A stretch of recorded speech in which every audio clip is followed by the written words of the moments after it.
જી જે રીતે આ ગોઝારી ઘટના બની છે તેને લઈને તંત્ર દ્વારા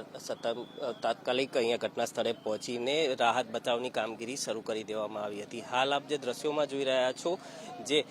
હરણી તળાવ છે કે જેમાં બોટ પલટી ખાઈ હતી અને બાળકો ડૂબ્યા હતા, ત્યાં એનડીઆરએફની ટીમ પણ પહોંચી છે, તો સાથે જ ફાયર બ્રિગેડની ટીમની અલગ અલગ બોટો જે છે તે બાળકને શોધવા માટેના પ્રયાસો કરી રહી છે। જે પ્રકારે હાલ પ્રાથમિક માહિતી મળી રહી છે તે મુજબ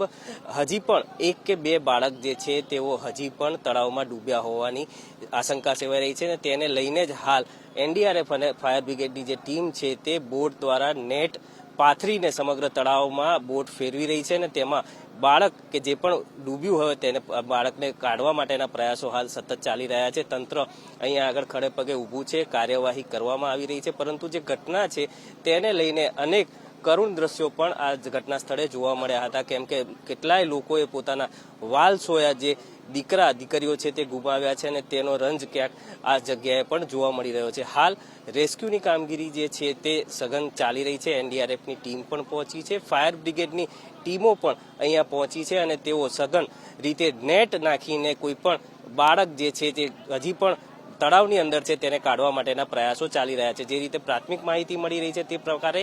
15 જેટલા બાળક અને બાળકીઓના મૃત્યુ થયા છે અને 2 વ્યક્તિઓની હાલત અત્યારે પણ ક્રિટિકલ છે। હજી પણ 2 થી વધુ બાળકો આ તળાવમાં ડૂબ્યા હોવાની વાત સામે આવી છે અને તેમની શોધખોળ હાલ હરણી તળાવ ખાતે ચાલી રહી છે। જે પ્રકારેના દ્રશ્યો જોવા મળ્યા છે, 7 જેટલી બોટ હરણી તળાવમાં આ કામગીરીમાં જોડાયેલી છે।